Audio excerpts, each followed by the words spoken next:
Saudações de volta com mais Direito Agrário e finalizando uma série de edições, a terceira edição que nós comentamos sobre a questão dos incêndios, a responsabilidade ambiental, jurídica do produtor rural, por ações preventivas e as consequências,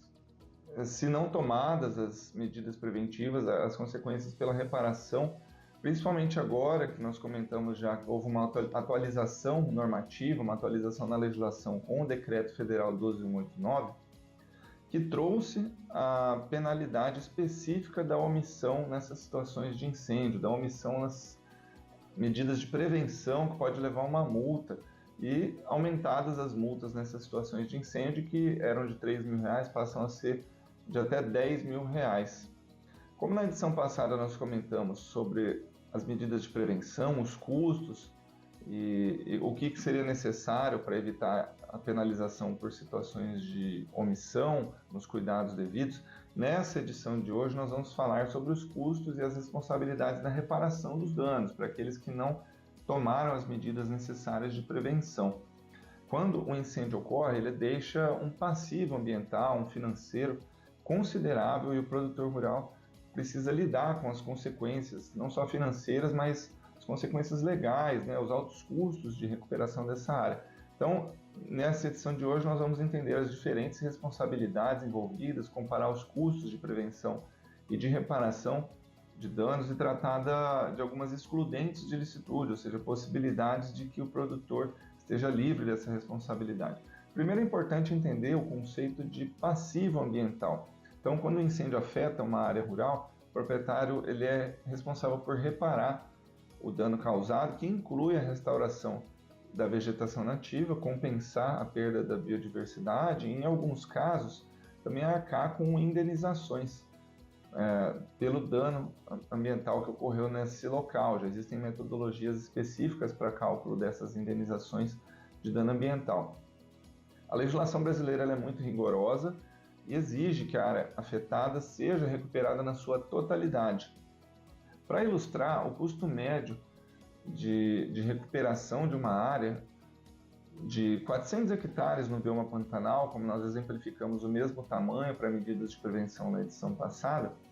pode ultrapassar os 4 milhões para reparação dos danos, caso não tenham sido tomadas as medidas de prevenção. Considerando ali o replantio de espécies nativas, o manejo, a manutenção pelo período necessário para que essa vegetação seja retomada. Além disso, existem multas administrativas, como nós comentamos, que podem ser de até R$ 10.000. Imagino que essa propriedade de 400 hectares pegue fogo na sua totalidade, dependendo do tamanho da área afetada, da gravidade. Então, somando todos esses custos de reparação, eles podem ultrapassar, numa área de 400 hectares, R$ 10 milhões. Então, são custos que vão se somar a todas as outras perdas das benfeitorias, da sede, do mangueiro, eventualmente de gado, safras que vão ser perdidas, que representam um grande impacto para o proprietário. Comparando esses custos de prevenção com de reparação, então fica claro que a prevenção é sempre a melhor opção. Já demonstramos que o custo da prevenção, numa área desse mesmo tamanho, pode chegar a R$ 170 mil, mais ou menos, é uma estimativa.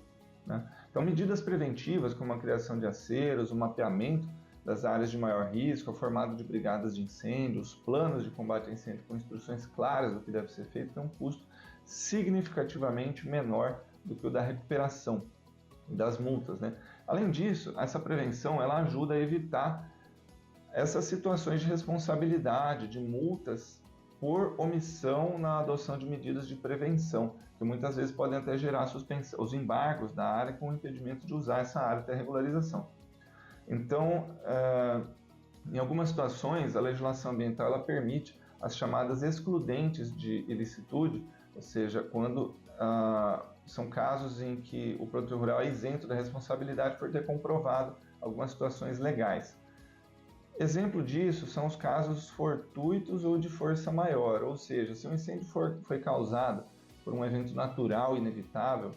como um raio, e o proprietário tiver adotado todas as medidas preventivas, ele pode ter a sua responsabilidade excluída. Mas para isso é fundamental que tenha seguido todo esse caminho que nós viemos comentando aqui com relação à prevenção, documentos que comprovem que tomam medidas preventivas, laudos técnicos, imagens de satélite, registros de manutenção desses aceiros. Então são documentos muito importantes porque em caso de fiscalização ou de ação judicial, podem comprovar que o proprietário tomou todos os cuidados necessários para evitar que o incêndio se alastrasse. Isso ajuda a reduzir as penalidades, ajuda a demonstrar que houve uma postura proativa e responsável em relação ao fogo.